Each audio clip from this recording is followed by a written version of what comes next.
Bismillahirrahmanirrahim. Assalamualaikum warahmatullahi wabarakatuh.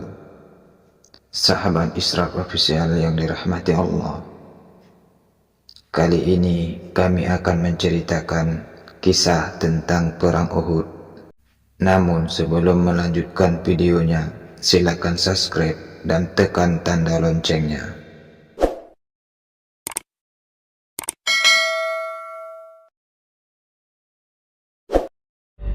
Saatnya matahari telah naik dan kaum Quraisy bersiap-siap dengan 100 pasukan berkuda di kedua sayap. Di sayap kanan dipimpin Khalid bin Walid dan di sayap kiri dipimpin Ikrimah bin Abu Jahal. Di bagian tengah, Abu Sufyan memberi komando untuk maju. Di depannya, Tolha dari Abdul Aldar mengibarkan bendera Quraisy, disertai 2 saudaranya dan 4 anak lelakinya. Masing-masing siap maju jika dibutuhkan. Tolha dan saudara-saudaranya diharapkan menang sebagai kebanggaan bagi sukunya pada hari itu. Sebab di Badar, 2 pembawa bendera mereka dipermalukan karena ditahan sebagai tawanan. Dalam perjalanan mereka ke Uhud kali ini, Abu Sufyan tak dapat melupakan peristiwa itu. Sungguh Mus'ab dapat mengenali orang-orang sesukunya saat ia berdiri di muka Nabi dengan bendera Muhajirin. Begitu 2 pasukan besar itu berada dalam jarak 1 pendengaran, Abu Sufyan menghentikan gerakannya serta sedikit maju ke depan, mendahului barisan, dan berkata, "Hai orang-orang Aus dan Khazraj, tinggalkanlah tempatmu sekarang dan datanglah kepadaku, wahai sepupu-sepupuku. Kami akan meninggalkan kalian karena kami tak bermaksud melukai kalian." Namun kaum Ansar itu menjawabnya dengan ejekan. Kemudian seorang pria lain dari barisan Mekah maju. Saat itu Hanzalah sedih setelah tahu orang itu adalah ayahnya. Orang itu berkata, "Hai orang-orang Aus, aku Abu Amir." Sebelumnya, ia adalah orang yang berpengaruh sangat besar di kalangan mereka.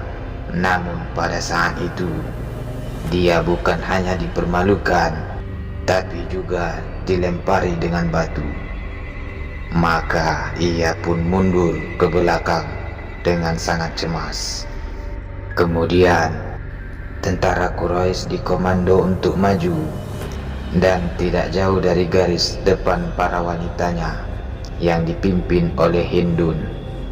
Mereka memukul genderang perang dan bernyanyi, "Ayo, majulah anak-anak Abdul Aldar, majulah ke depan.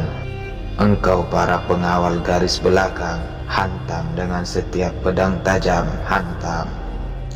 Ketika para wanita itu merasa tentara Quraisy telah mencapai batas terdekat dengan musuh, mereka menandai waktu mulai berperang dengan pukulan genderang dan membiarkan para lelaki yang maju bertempur. Kemudian Hindun mulai lagi menyanyikan lagu perang yang pernah dinyanyikannya di salah satu peperangan terdahulu. "Majulah, kami akan mendekapmu dan menggelar permadani indah. Tapi kalau engkau berbalik, kami akan meninggalkanmu. Kami tinggalkan kamu dan tak mau lagi mencintaimu." Sahabat Isra Official yang dirahmati Allah, ketika kedua bala tentara itu hampir bertemu, pemanah-pemanah Nabi melepaskan sejumlah anak panah ke arah pasukan berkuda Khalid, sehingga ringkikan kuda-kuda itu meredam nyanyian para wanita itu dan bunyi genderangnya. Dari tengah-tengah tentara Mekah, Tolha maju menantang siapa yang mau menghadapinya dalam perang tanding. Kemudian Ali maju menerima tantangannya dan berhasil menjatuhkannya. Dengan sekali tebas, terpenggallah kepalanya. Ketika itu Nabi segera mengerti bahwa Tolha itulah yang digambarkan sebagai pimpinan pasukan, yaitu biri-biri yang beliau tunggangi dalam mimpinya. Kemudian beliau dengan lantang bertakbir, Allahu Akbar, dan suaranya menggema ke seluruh pasukan. Namun biri-biri itu menandakan tak hanya seorang korban yang akan jatuh, karena saudara Tolha yang membawa bendera pasukannya roboh jatuh dihantam oleh Hamzah, dan Sa'd dari Zuhroh menancapkan anak panah ke leher saudara Tolha yang lain, sedangkan keempat anak laki-lakinya terbunuh, masing-masing oleh Ali, Zubair, dan Asim ibnu Sabit dari Aus. Sulafa yang kini turut di belakang pasukan. Dan ketika diberitahu siapa yang bertanggung jawab atas kematian anak-anaknya itu, ia bersumpah akan meminum air dari tengkoraknya. Sahabat Isra official yang dirahmati Allah, pada mulanya tidak seorang pun wanita muslim yang diizinkan untuk turut berperang. Namun Nusaibah, seorang wanita Khazraj, merasa bahwa ia harus berada bersama para tentara. Suaminya Ghaziyah dan dua anaknya berada di sana. Namun bukan itu alasannya.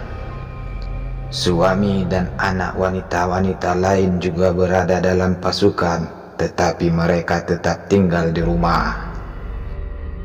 Nusaibah adalah satu-satunya wanita yang turut dalam barisan bersama 70 lelaki Madinah ke Aqabah kedua.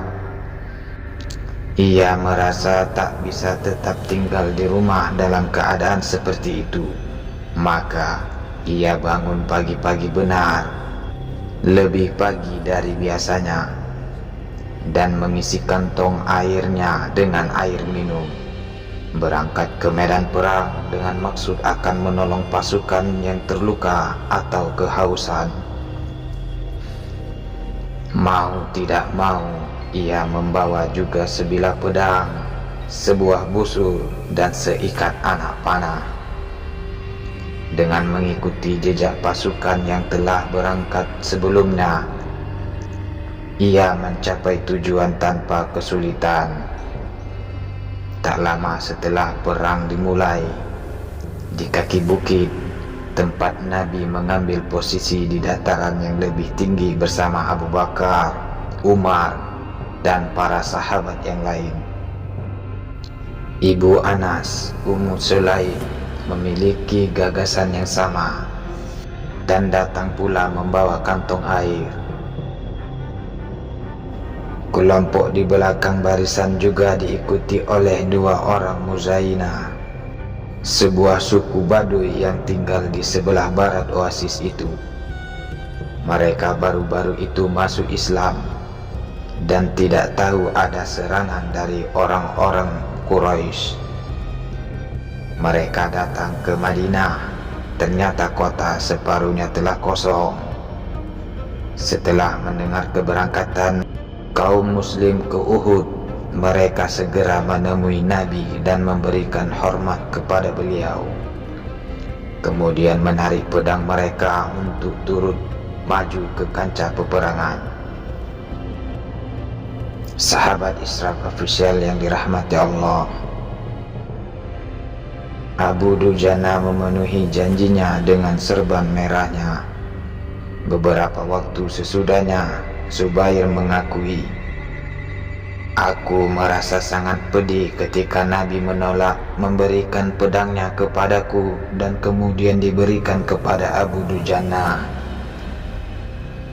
Aku berkata dalam hati, aku putra Safiyah, saudara perempuan ayahnya, dan aku ini seorang Quraisy. Aku datang dan meminta kepadanya sebelum orang lain mendatanginya. Namun, Nabi memberikan pedang itu kepada orang lain dan menyisihkanku. Demi Allah, aku ingin melihat siapa sebenarnya Abu Dujana itu. Maka aku terus mengikutinya. Kemudian Zubair menuturkan bagaimana Abu Dujana dengan mudah membabat setiap musuh yang ditemuinya bagaikan sebuah mesin tuai dengan pedang sebagai sabitnya. Dan ia sendiri mengerti serta menerima keputusan Nabi atas pemberian pedang itu, dan berkata pada dirinya, Allah dan Rasulnya lah yang lebih tahu yang terbaik. Sahabat Israf Official yang dirahmati Allah, Hindun adalah wanita besar yang berpenampilan menawan. Masih berada di tengah-tengah tentara yang sedang berperang, dia mendesak mereka untuk terus bertempur. Namun, Hindun hampir terkena tebasan pedang Dujana yang menyangkanya seorang lelaki. Pedang Dujana telah terayun di atas kepalanya. Kemudian ia menjerit hingga Dujana sadar bahwa yang hampir disabetnya adalah seorang wanita. Dan ia pun mengarahkan pedangnya kepada lelaki lain yang ada di dekatnya. Kemudian Hindun bergabung dengan para wanita lain di barisan belakang, di tempat para budak ditugaskan mengawal kelompok itu. Karena Hindun mundur, Wahsy, pemuda Abyssinia, maju. Wahsy berbeda dengan pasukan kafir lainnya yang ada di medan perang. Ia memusatkan perhatian hanya kepada seseorang, kepada pemuda berdarah dingin, yaitu Hamzah. Tak salah lagi, tinggi, besar, dan kekuatannya luar biasa dalam berperang. Dengan mengenakan bulu burung unta, Wahsy melihatnya dari kejauhan. Ketika Hamzah berada di ujung pertempuran, ia berlindung di suatu tempat yang cukup aman, tapi cukup dekat dengan Hamzah tersebut yang sedang dibidiknya. Saat Hamzah masih berhadapan dengan pembawa panji terakhir dari Abdul Aldar, dan ketika ia menarik pedangnya untuk diayunkan, sejenak terbukalah celah pada baju bajanya. Saat itulah Wahsy cepat-cepat mengambil kesempatan. Dengan tenang, ia melempar tombaknya dan tepat mengena sasaran. Hamzah limbung beberapa langkah ke depan, dan setelah membunuh lawannya itu, ia tersungkur ke tanah dan gugur dengan tenang. Kemudian Wahsy menanti sampai tubuhnya berhenti bergerak, lalu mendekat dan mencabut tombaknya. Kemudian kembali ke kelompoknya dengan cepat, seolah-olah ia berbicara kepada dirinya sendiri.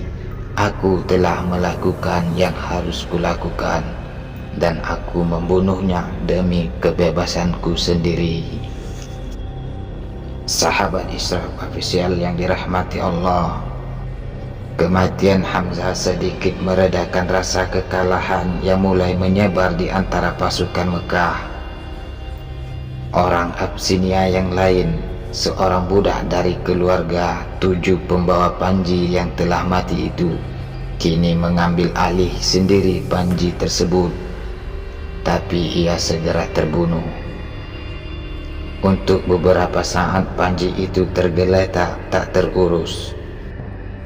Kemudian, meskipun bulu burung unta Hamzah tak terlihat lagi, Abu Dujana, Zubair, Muhajirin dan Ansar yang lain terus berperang dengan yel-yel, yang berarti bunuh-bunuh. Seolah-olah tak ada lagi yang bisa menahan mereka. Bulu-bulu putih pakaian Ali serban merah Abu Dujana, serban kuning Zubair, serban hijau Hubab, melambai-lambai bagaikan bendera kemenangan, memberi kekuatan bagi barisan di belakangnya. Saat itu Abu Sufyan hampir terhindar dari pedang Hanzalah yang bertempur dengan gagah berani di tengah-tengah medan perang dan hampir menjatuhkannya, ketika seorang lelaki dari Lais datang dari samping dan menusuk Hanzalah dengan tombaknya, menjatuhkannya dan membunuhnya dengan tusukan yang kedua. Kemudian peperangan bergerak berangsur-angsur menuruni lembah, menjauhi Nabi karena orang-orang Quraisy terdesak ke belakang. Beliau tidak dapat menyaksikan secara detail apa yang terjadi.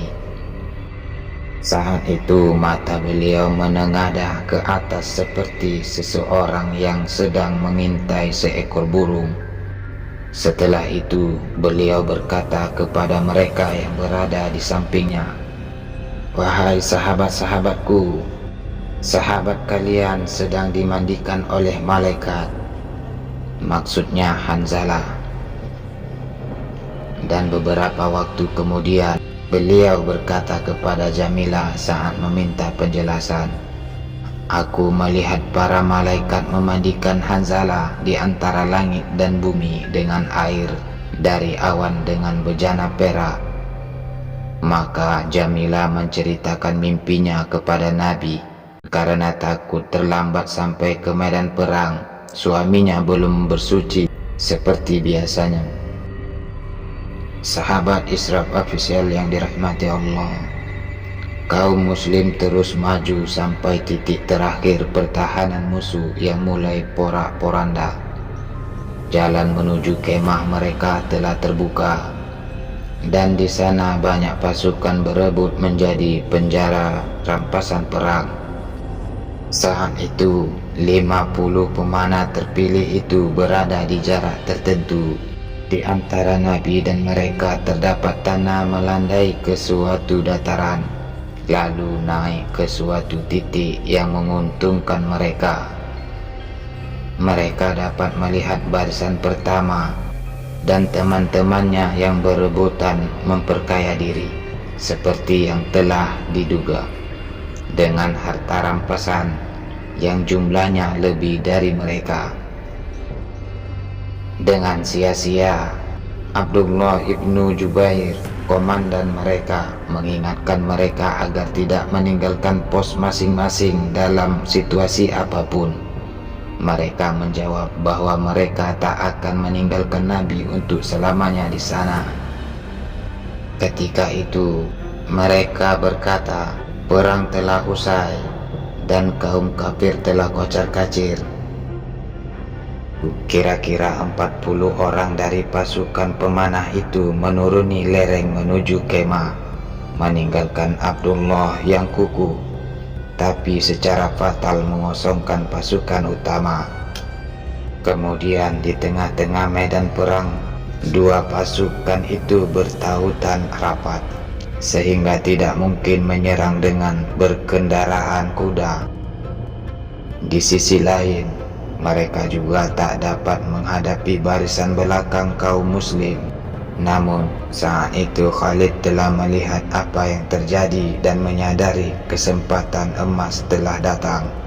Ia segera memimpin pasukannya bergerak cepat-cepat untuk mencapai pos para pemanah itu di bukit. Abdullah dan para sahabat setia yang tetap bertahan di sana gagal melawan musuh dengan anak panah. Maka mereka membuang busur-busurnya dan segera melawan dengan pedang dan tombak sampai mati. Tak seorang pun dari 10 pemanah yang setia kepada perintah Nabi itu yang masih hidup. Dengan berbalik memutar, Khalid memimpin pasukannya memasuki garis belakang pertahanan kaum muslim. Kemudian Ikrimah mengikuti cara Khalid. Maka pasukan berkuda Mekah itu menjatuhkan malat petaka besar kepada pasukan muslim. Ali dan para sahabat lainnya berbalik lagi menghadapi bahaya baru, yaitu serangan dari kaum musyrik yang kembali lagi ke kancah peperangan. Saat itulah suasana perang jadi berubah. Seruan keras dari kaum Quraisy, "Ya Uzza, ya Hubal," terdengar lagi di medan perang. Banyak kaum muslim yang berada di garis belakang telah melarikan diri, takut dibunuh oleh pasukan berkuda musuh. Mereka putus asa dan lari tunggang langgang ke atas bukit, berharap mendapatkan tempat berlindung. Kemudian Nabi menyeru mereka untuk kembali, tetapi telinga mereka telah tertutup oleh keriuhan suara mereka sendiri. Juga tidak lagi terpikir apapun kecuali untuk melarikan diri. Kemudian mayoritas muslim melanjutkan pertempuran, tetapi pasukan utama sudah tidak ada lagi. Dengan jumlah yang makin tidak seimbang, mereka menarik mundur selangkah demi selangkah sehingga peperangan pun bergerak ke Bukit Uhud, ke arah Nabi berada. Sahabat Israf official yang dirahmati Allah, Nabi dan sahabat-sahabatnya, termasuk dua wanita itu, memberondongkan anak panah ke arah musuh, dan mereka dibantu dengan kekuatan utama yang berbalik ke arah Nabi untuk menyelamatkan beliau. Di antara mereka yang pertama bergabung adalah dua orang dari Muzainah, Wahab dan Haris. Ketika satu pasukan kecil berkuda musuh mendekat dari arah kiri, Nabi berkata, "Siapa yang akan menghadapi pasukan ini?" "Saya, hai Rasulullah," jawab Wahab spontan. Dengan keahliannya, ia memanah musuh dengan sangat cepat dan tangkas, seolah-olah serangan anak panah itu berasal dari sekawanan pasukan pemanah sehingga mereka berbalik mundur.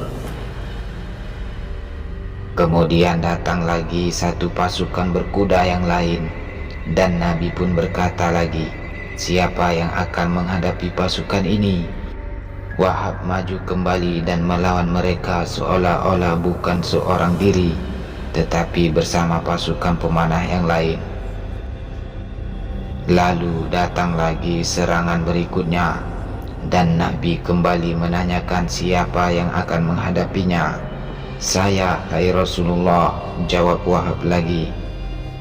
"Bertahanlah kalau begitu," kata beliau, "dan bergembiralah karena surga akan menjadi milikmu." Kemudian Wahab bangkit dengan riang dan berkata saat menarik pedangnya, "Demi Allah, aku tak akan memberi ampun ataupun meminta ampun." Lalu ia terjun ke tengah-tengah musuh dan menyerang mereka habis-habisan. Sementara Nabi dan sahabatnya berhenti memanah. Beliau menyaksikan kehebatan dan keberanian Wahab menghadapi musuh. Ketika Wahab kembali menghadapi musuh itu, Nabi berdoa, "Ya Allah, kasihanilah Wahab." Kemudian Wahab terus bertempur sampai mereka mengepungnya dari segala arah dan membunuhnya. Sesudah itu, di tubuhnya ditemukan 20 tusukkan tombak. Barangkali setiap musuh menusukkan tombaknya, dan banyak pula tebasan pedang yang melukainya.